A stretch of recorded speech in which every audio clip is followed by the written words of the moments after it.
Get them on the agenda. This is Chairman Turner. I'd like to call the October 22nd, 2015 Traffic and Parking Commission meeting to order. Would you all please stand for the pledge of allegiance? Allegiance to the flag of the United States of America and to the republic for which it stands, one nation, under God, indivisible, with liberty and justice for all.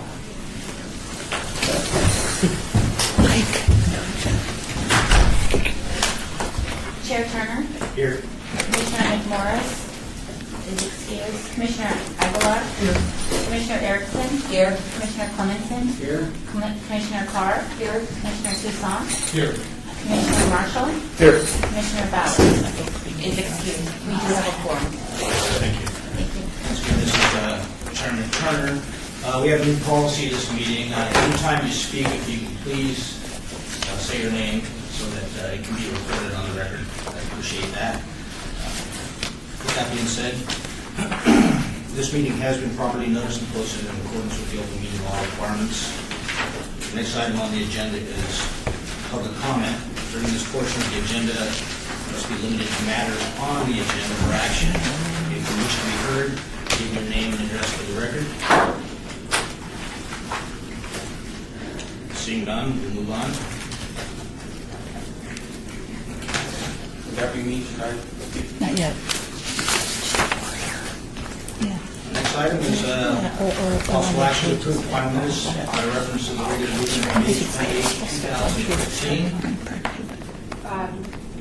Commissioner Carr, before you move forward with approving those minutes, I just would like to have you note that I have concern about the taxi cab traffic on Main Street. And I don't think that that was really addressed, and I have some concern about it as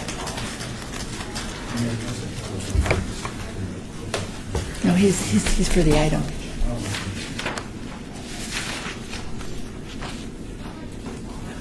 We'll go to number 2. Are they approved? Lieutenant Marshall, approve, yeah. move to approve the minutes. Second. All those in favor? Opposed? That passes. Chairman Turner, do we want, at this time, we want to recognize John Phillips, or do we wait for him to show up? Should we go to the next item, and when he comes, we'll go. Okay, with that being said, first item on the agenda is for discussion, is discussion for possible action regarding the installation of speed humps on El Camino Avenue between Los Verdes Street and Valley View Boulevard. Mr. Jansen. For the record, Mike Jansen, I'm the Transportation Engineering Division Manager. Mr. Chair, members of the Commission, I would like to go over this request we have for speed humps on El Camino between Los Verdes Street to Valley View Boulevard. This is a street that we have studied twice in the past, and in 2006, we studied this stretch of El Camino, and if I could draw your attention to the exhibit, we did have quite a bit of traffic on El Camino back in 2006. As you can see, we had 2,160 vehicles a day when we did that study back in September of 06. And back in 06, we were really challenged with growth throughout the valley. We had significant congestion, in particular at the Sahara Valley View intersection. We also had significant congestion to the north at the Charleston Valley View intersection. And I bring that up because when we have those types of challenges with an intersection, that's when we will start to see some cut-through traffic. And those numbers, as you'll see now from our most recent study, they dropped to 794, a drop of about 60%. And part of that, we believe, is because the two intersections that were previously extremely challenging for traffic to get through, Sahara Valley View and Charleston Valley View, were improved. There were bus turnouts added to the intersections, some auxiliary lanes, and the desire to find an alternative east-west route, we believe, has gone down since those improvements were made. We also made significant improvements on the Valley View corridor. That's the only thing I can explain the big drop in the volumes, other than that shopping center that is just south of El Camino.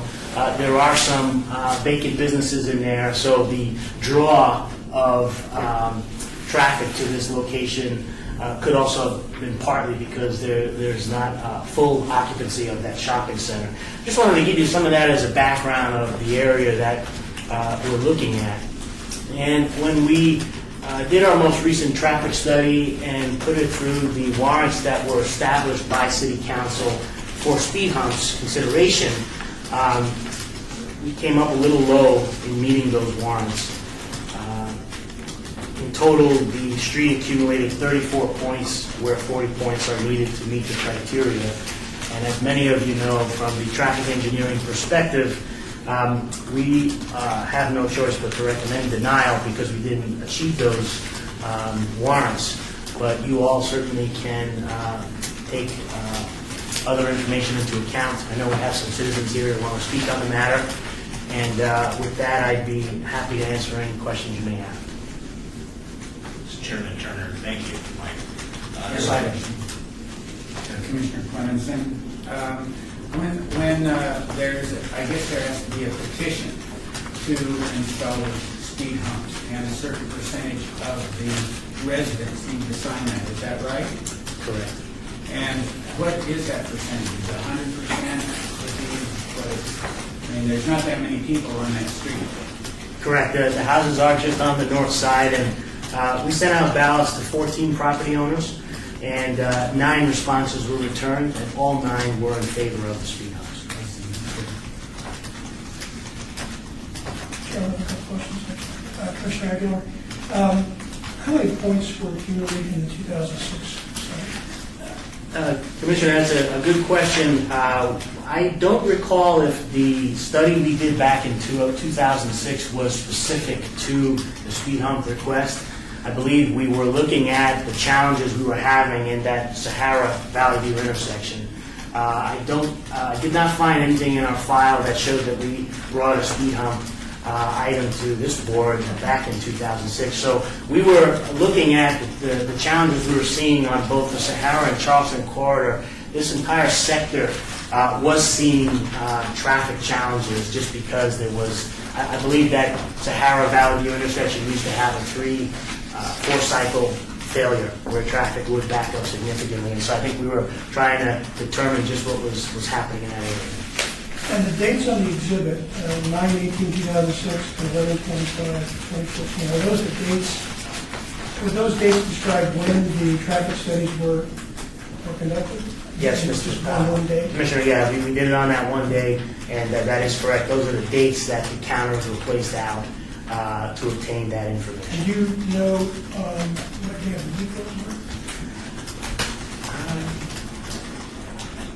Offhand, I don't have those dates handy in front of me, but we generally do our counts Tuesday to Thursday. Tuesday, Wednesday, Thursday is our typical days that we count to try to achieve a more typical daily traffic volume. 14th is Tuesday. Commissioner Tucson, the intersection of Las Verdes Street and El Camino Avenue, what is it a stop sign, or what's the four-way stop? Commissioner Tucson, that is a two-way stop. East-west traffic on El Camino stops for Las Verdes. I will point out Las Verdes Street between Sahara and Oki was a street that we did have some resident concerns with speeding, and we have retrofitted that corridor with bike lanes. It was an extra wide corridor, and I wanted to mention, when we go through our warrant process for speed humps, the last question we're asked is, what is the type of traffic management device recommended for this particular concern? And based on the success we've had with, we believe, controlling speeds on Las Verdes or reducing concerns from residents, this stretch of El Camino from Las Verdes all the way down to I believe it is Spanish Oaks, happens to be extra wide compared to the stretch of El Camino west of Las Verdes. West of Las Verdes is a very narrow street, and what we found is the wider the street, the more potential for someone to drive higher on that corridor. So actually our recommendation, because we didn't meet warrants, was to deny the speed humps, but to look at retrofitting that corridor with striped bike lanes and connect them all the way down to Spanish Oaks to try to narrow the width of that road, which is it's what we call a minor collector street width, 46 feet wide, whereas just to the west it's much more narrow, only around 35 feet wide. So I just wanted to add that into the record. Commissioner Anderson, by putting the bike lanes and the new parking structure in, do you really think that's going to stop somebody on a motorcycle from speeding down the road? Commissioner, I can't say that it will assist with the motorcyclist just because they're a smaller vehicle. But what we have seen citywide, where we've done striping retrofits to a wide road of a minor collector size, the striping has been positively received just for its narrowing effect. So when a driver is coming down the street, they don't feel as comfortable from the wide, unstriped corridor versus one that has striping. And that's a traffic calming tool we've used in neighborhoods throughout the city.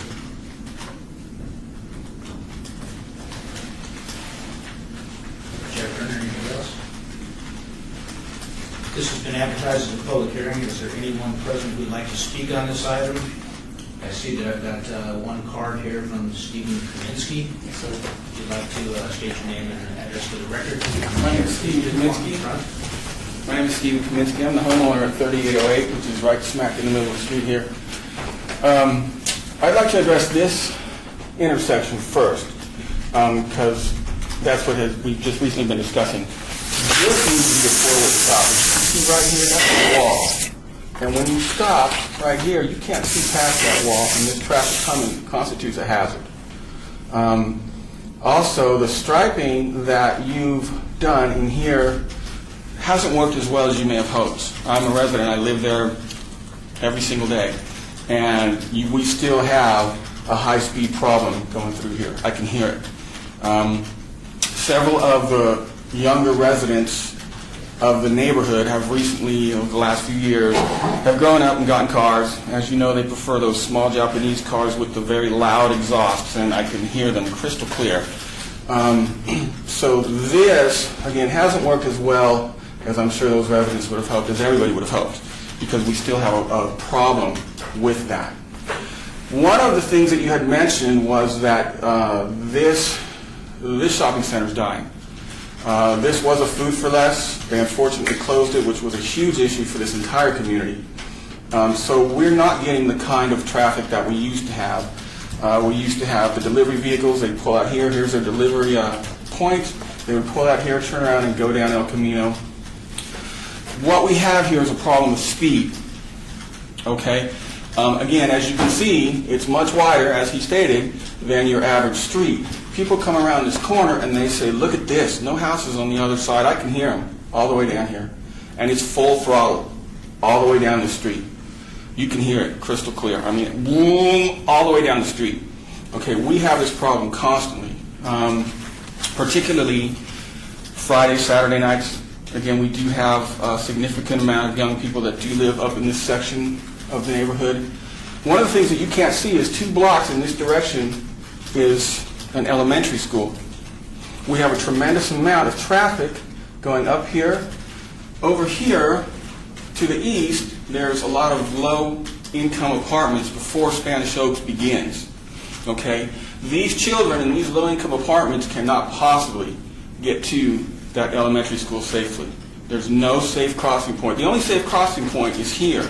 You're not going to have a little kid walk over here or take his bicycle and go all the way back. It's just not feasible. It's just not going to happen. Okay, this is simply not a safe corridor for these children. And they sure can't walk on here because of the speed of the people going up and down the street, particularly those that are familiar with the neighborhood. Okay, so again, yes, traffic has dropped tremendously because we've lost the Food for Less. We've lost most of the businesses in this mall. Okay, but again, what I'm asking you to look at is not the volume, but what that traffic is doing on the street. the majority of people transiting this corridor are doing so well in excess of our 25-mile-an-hour speed limit. So this is quite a hazard for the people that live here. We've got 14 houses. We had, I believe it was 9 people that responded. I promise you all of those are families. So out of 14 of those houses, those families are going to listen. We've got a safety issue for our children on the street, and it has been so for quite some time. A few years ago, we had a motorcycle fatality down here. A motorcyclist was killed. As you can see from this aerial image, there's no cars parked on the south side of the street because we've learned our lesson. People come down here, they make a sharp U-turn, and we've had several cars hit, and there's been several accidents. On New Year's Eve, approximately 3 years ago, 3 of the neighborhood kids decided to line up down here and have a drag race down here. One of them lost control of their vehicle. There's a wall that separates my house from the house immediately to the east. It's kind of a lower wall with little pillars kind of a thing. This young man lost control of his SUV and hit one of those pillars right on the street. I thank God that my neighbor made that wall as strong as he did, because my wife was standing out in front doing that filthy habit that she does, and that car was aimed right at her. And if it wasn't for that wall, it may very well have gone into our yard and hit her. That impact totaled that young man's mom's SUV. They did take him to jail. I'm sure he would have probably wanted to stay there rather than go home to his mother. But again, we have an elementary school right here. And again, the speeds on this street and the speeds on this street are the issue. And it's strictly a safety issue from our point of view. Okay, and I'd like to use a street as a reference. Immediately to the north of Oakey is a street called Hinson. Hinson is a half a mile long. There are 8 homes on Hinson, scattered over a half a mile. Most of Hinson are dirt lots. I mean, I would say a third to a half of that street is just dirt lots. And again, it's a street where there's no houses. There's no houses on the east side of the street. Recently, improvements were made to Hinson. There was sewage. There was a lot of work.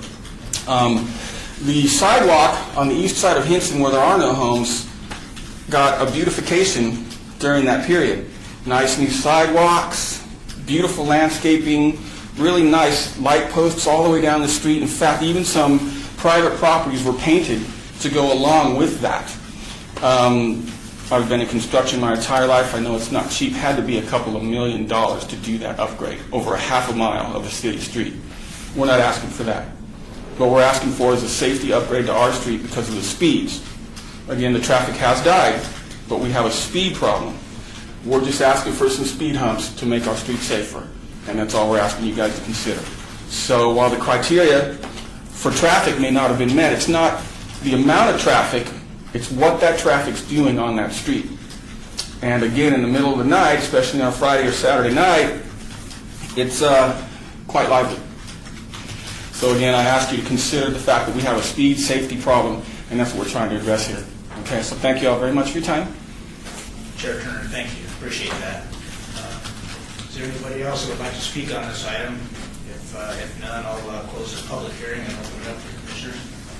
Yeah, I would like to make a comment, Commissioner Clemenson, that if we were to deny this request, I would like to consider the possibility of adding, improving the speed signs. I was over there before the meeting, and the speed sign that is going in the east-west direction is obscured by overgrown trees, and there is no speed sign in the west-east direction. And by the way, while I was there was a car that's speeding coming from Valley View to Vegas 30. And these people use this as their normal way to avoid that intersection over there at Sahara.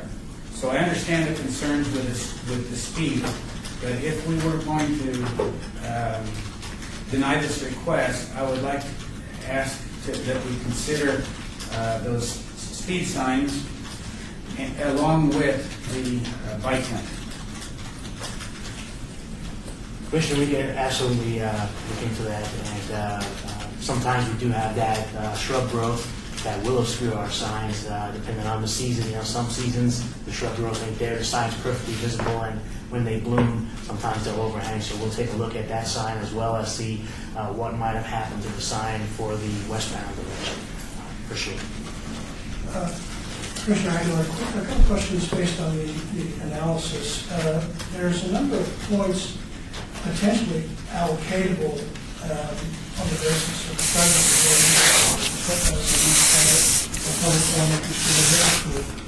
and the map indicates that there's a preschool. Is there no points allocated for the premise of a preschool?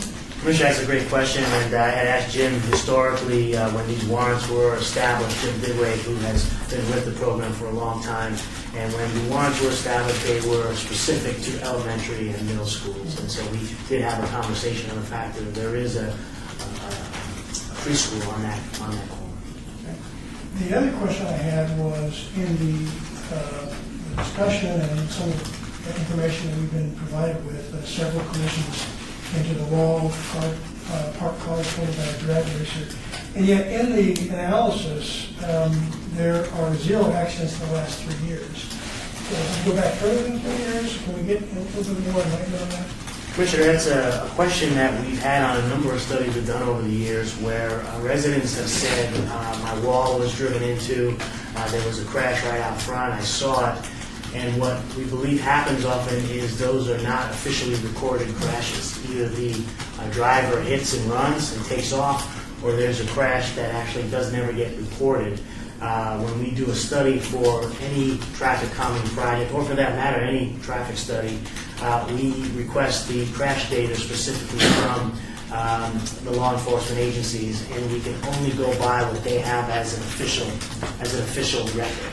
And I completely can understand residents when they hear screeching, and we hear often, oh, geez, there must be so many crashes out there, and when we look, we don't see any. And I believe that might have been the case on this one.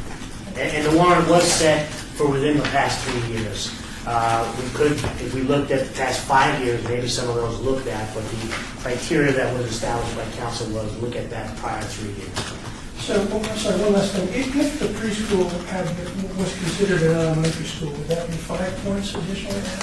I believe.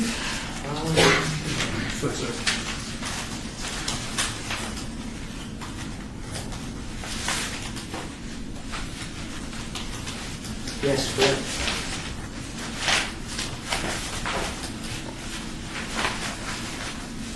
Thank you.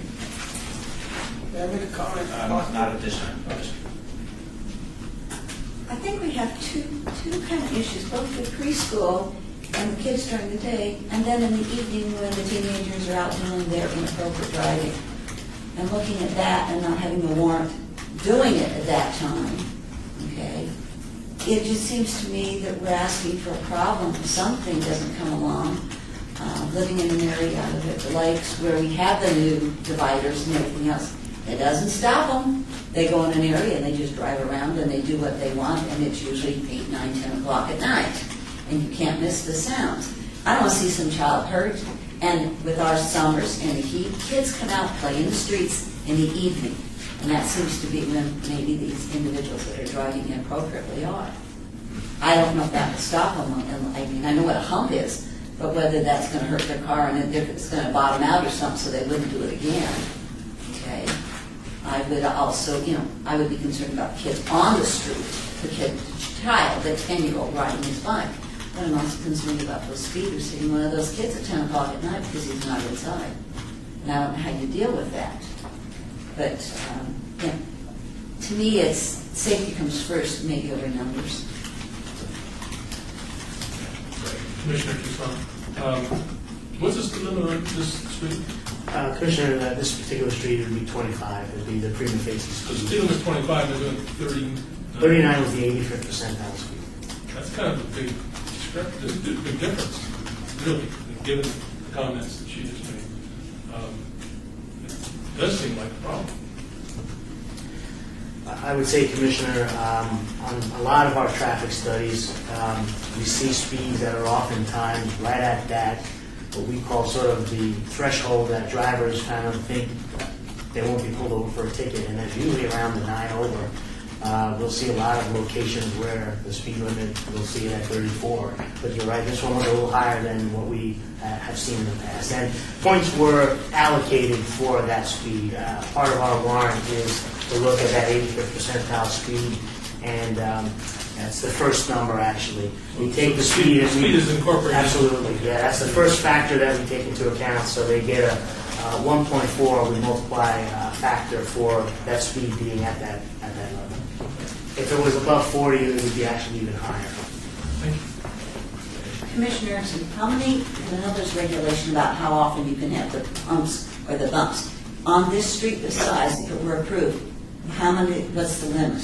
How many can be put? Commissioner, I think a street like this, we'd be looking at definitely 2, possibly 3. It is right at that edge where whether we would come some distance away from each intersection, and I'm sure we'd have at least 2. And we have to take a look to see how it lined up with driveways that are out there to see if a third one would be appropriate or not. Commissioner Clemenson, would it be appropriate to include a bike lane and speed signs along with the speed humps? Commissioner, we've definitely done some corridors where we have all 3 of those. The first one I can think of is a stretch of Bonanza just off Valley View. It's a street same width as this, where we do have a couple of schools on that corridor, and it first had speed humps, and then later on we had requests for bike lanes, and so it has both. So it's not uncommon for us to have both bike lanes and speed humps on some of our streets. Commissioner Clower, could you please tell me what the results of that, adding all of those to Bonanza were? Commissioner Carr, I don't have the study for that particular stretch in front of me, but I think the feedback was positive first from there's schools right on that stretch, an elementary school, and also have Western High School on that stretch. So a tremendous amount of kids biking to school. And so when we added the bike lanes, it was very positively received, for having a designated space for bikes. That's something we've absolutely been supportive of citywide. And so, in those cases, when we get those requests, we're always supportive of trying to expand our bike lane network. Any other commissioners? Chair Turner. I know this area very well. My office is on Henderson Street, as you mentioned before, and I walk out of the next street over. Things have changed over the years drastically, and this area, there's definitely a lot of traffic going down El Camino. I drive it almost every day, and something needs to be done. I'm not sure speed humps are the answer, but I think maybe improve speed humps and signage and things like that. I think that we can help this neighborhood out. I'll entertain a motion. Commissioner Clemenson, I'd like to move that we approve at least 2 speed humps for this stretch of road, along with bike lanes and improved signage. All those in favor? I'll second. Or third. Chair Turner, all those in favor? Aye. Opposed? Motion passes. Thank you. Thank you very much. Thank you.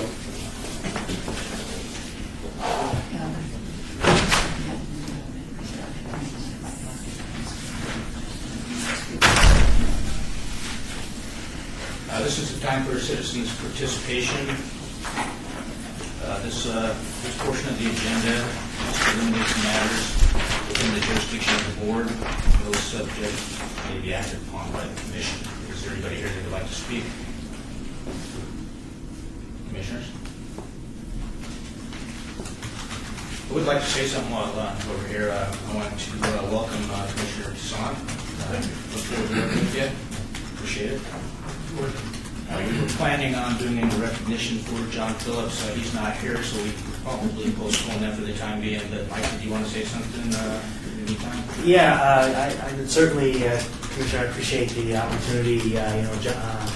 Commissioner Phillips was there. Speaking of the day, there he is. That had to be planned. I will hold some comments for all of us. Where do you want me to sit? All right. I went up to the other office. Oh, Well, with that being said, we'd like to recognize John Phillips for his outstanding service to the Traffic and Parking Commission. John, welcome. Thank you. And we have a resolution here for him, and I'd like to read it to you. Resolution says, whereas John Phillips actively served as Commissioner from Ward 4 on the Traffic and Parking Commission from January 2001 to October 2015, and whereas John's participation and leadership promoted the smooth and efficient action of the Commission, and whereas John's knowledge of this community greatly assisted in the deliberations of the Commission, and whereas the Transportation Engineering Division of the Department of Public Works of the City of Las Vegas does gratefully acknowledge and appreciate his service, now therefore be it resolved by the Traffic and Parking Commission of the City of Las Vegas, Nevada, that the efforts of John Phillips are appreciated and the remaining commissioners wish him the best in his future civic endeavors. All right. Thank you.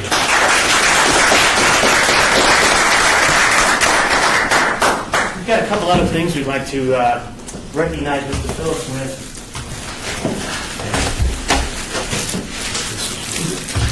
Phillips has looked at many streets throughout Las Vegas in his help with us on the commission, but I don't think he ever got to see John Phillips Way, and we wanted to make sure that you did see that street, Mr. Phillips, because you've certainly covered the miles, and we thank you for all of your support over the years. There's no question you've been a great asset to the Traffic and Parking Commission, and we just really want to thank you for your service. We also have another little gift. This is something that our city clerk's office and city council, just something else to just appreciate your service to the city of Las Vegas. And just want to, again, thank you for everything you've done.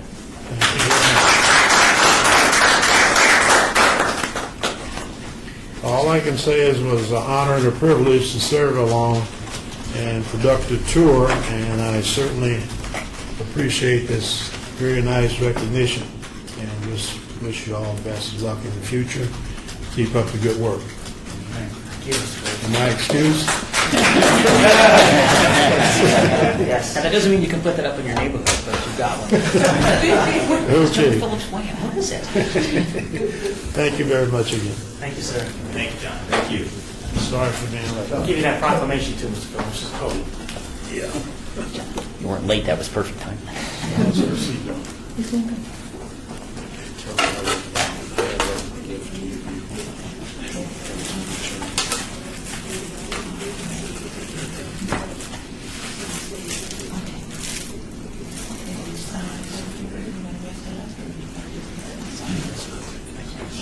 Sheriff Turner, is there anyone else who would like to speak?